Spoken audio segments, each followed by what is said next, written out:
魏无羡的脑子灵活，总爱做些稀奇古怪的东西，也都是利民利己。蓝曦臣和蓝启仁商讨后，为了支持魏无羡的发明创造，准许魏无羡可以随时进入进士阅读。这日，魏无羡在进士的一个小旮旯角里翻出一本异草志，他向来对花花草草没兴趣，不过想到蓝启仁喜欢种花，就翻了翻书，看看有什么奇花异草能挖来孝敬老叔父，以谢他不伐家规之情。看着看着，魏无羡发现了书里介绍了一种神奇的树木生灵，若以金水浸泡树种，待树种生芽后辅以灵力助其生长开花，可生出血脉亲子。那岂不是能有个小的了？魏无羡觉得这树不错，仔细翻看，书中介绍此树不难找，在齐南一带深山就有，只是有异兽守护，一般为双头蟒。双头蟒？那算什么？15岁就和韩光君斩杀屠戮玄武的夷陵老祖看完后，兴致勃勃打包带上蓝忘机飞去齐南深山。此处并没有魏无羡想的轻松，入境越深，地势越是险峻，还有毒雾迷障环绕，期间还遇上了不少异兽。若旁人来此处，只怕要九死一生才能逃脱，但这些都难不倒魏无羡，反而更令他兴致盎然。蓝忘机不知魏无羡要寻什么，魏无羡不说，就默默地护着他，看他像个猴子似的在林中上蹿下跳，眼中还带着一丝笑意。魏无羡原想告诉蓝忘机木生灵一事，但转念一想，若是不成，岂非让他失望？不如就先瞒下来，待事成之后当作惊喜。在迷障最浓重处，魏无羡发现了双头蟒和木生灵，立马招呼着蓝忘机用琴弦捆了蛇，摘了一把果子跑了。回到云深不知处后，魏无羡做了个小玩意，在与蓝忘机行周公之礼时，存了一大壶2人的精水，然后寻了个浴盆，防止一个成不了，浪费时间浪费精水。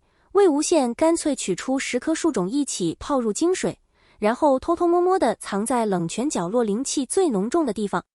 一连几日，种子都没有动静，就在魏无羡要放弃的时候，他发现有一颗树种发芽了，不过奇怪的是，另外9颗树种不见了。是被当养料吸收掉了吗？魏无羡有些不解，但是树种发芽更令他开心，说不定很快他和蓝湛就能有个小的了。抱着小树芽，魏无羡蹦蹦跳跳地跑回净室，将其种在蓝忘机平日打坐的廊下，没事就拉着蓝忘机给小苗灌输灵力。蓝忘机觉得魏无羡近日很奇怪，不仅自己对着一棵看不出是什么的树苗不断输入灵力，还拉着自己一起。这也就算了，难得魏无羡静下心来种花，想来是真的喜欢。不过看着魏无羡都不再黏着自己，反而整日围着那棵破草絮絮叨叨的，蓝忘机醋了。魏无羡为了不让小树苗被蓝忘机醋及而亡，连忙现身安抚，这才得以保下来之不易的小树芽。木生灵果真是奇树，短短1个月就已经长得比蓝忘机还高，看来很快就能越过净室屋檐，长成参天大树了。蓝忘机对此也有些新奇，不过他怎么问魏无羡都不说，只好作罢。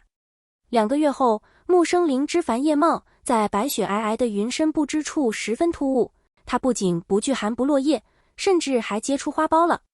魏无羡看着花苞有些激动，过1个月就是蓝湛生辰了，若是那日花开，不就是个最好的生辰礼？于是魏无羡每日给木生灵输入更多的灵力，照顾的时间更长了。花开的时候，异香飘满云深，看着满树繁花，魏无羡有些犯愁，哪一朵才是自己的崽？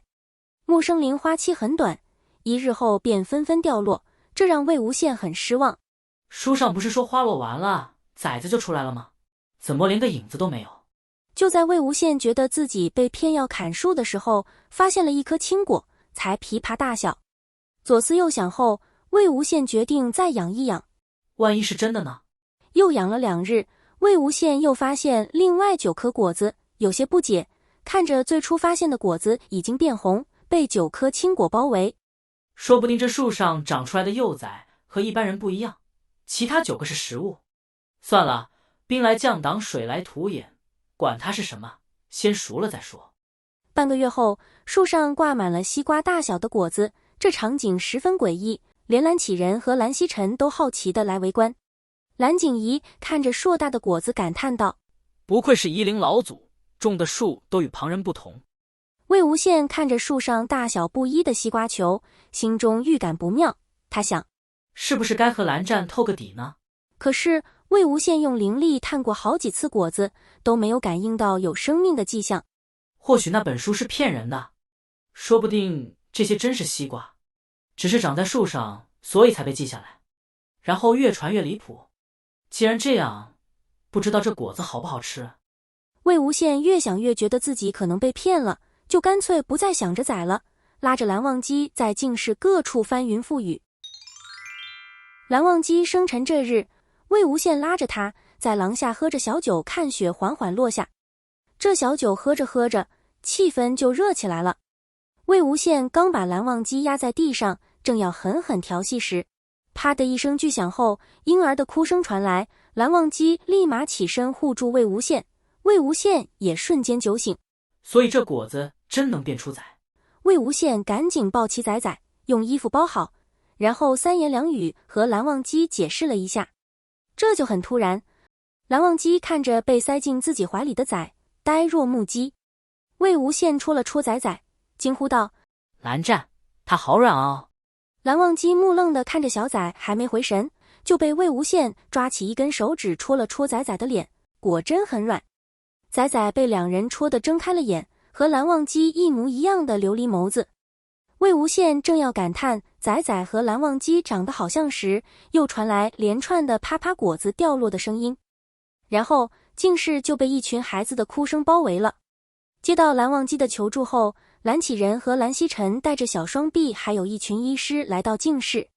原以为是魏无羡出了什么事，让蓝忘机惊魂不定，可来到净室后，看着屋内一地的崽崽，所有人都惊了。蓝景仪震惊地问道：“魏前辈，你这是下山偷孩子了吗？”魏无羡看所有人都谴责地看着自己，连忙反驳：“我不是，我没有，这些都是我和蓝湛的崽，是我种出来的。”兵荒马乱的一夜过去后，魏无羡终于证明了自己的清白，崽崽们也被安顿下来。崽崽们有和蓝忘机长得像的，也有和魏无羡长得像的，还有结合两人相貌的。确定这10个都是蓝家血脉后，蓝启仁大喜，原谅了魏无羡的胡来。一门10个嫡系子孙，而且个个根骨齐家，这谁家能比？最重要的是，还有一个女崽。蓝家嫡系多少代没出过女崽了？蓝启仁大喜，蓝曦臣大喜，蓝家上上下下都大喜，唯有蓝忘机还恍恍惚惚。魏无羡紧张道：“蓝湛，你是不是生气了？怪我没有提前告诉你。”蓝忘机依旧放空道：“没有。”魏无羡更紧张了：“那你是不喜欢小崽子吗？”看着一排被包裹严实，在毛绒小床上睡得香甜的崽们，蓝忘机心里塌了一块。蓝忘机眼神渐渐温柔：“喜。”夷陵老祖一胎生了10个，玄门百家又是惊奇又是感叹，夷陵老祖果然无所不能。清静的云深不知处随着崽崽们的到来变得热闹起来。最初的喜悦过去后，随之而来的是待崽的辛酸。这只刚喂饱，那只又尿了；这只刚哄睡，另一只又哭了。还好蓝家是个大家族，人多，好不容易崽崽们大了，会跑会跳了。蓝启仁炸了，看着树上时不时钻出一张与蓝忘机相似的脸，对自己喊叔爷爷，然后树下还有和魏无羡相似的脸，在念着云深不知处，不可行为不端。玄门近日八卦小报，韩光君以身镇压夷陵老祖的2、3事。霸道仙君之夷陵小娇妻偷偷怀了我的崽，求子就拜夷陵老祖。姑苏蓝氏多胎产后护理秘方。如果你喜欢我分享的小说，请点击订阅频道，欢迎在视频下留言，你们的观看是我剪辑影片的动力，感谢您。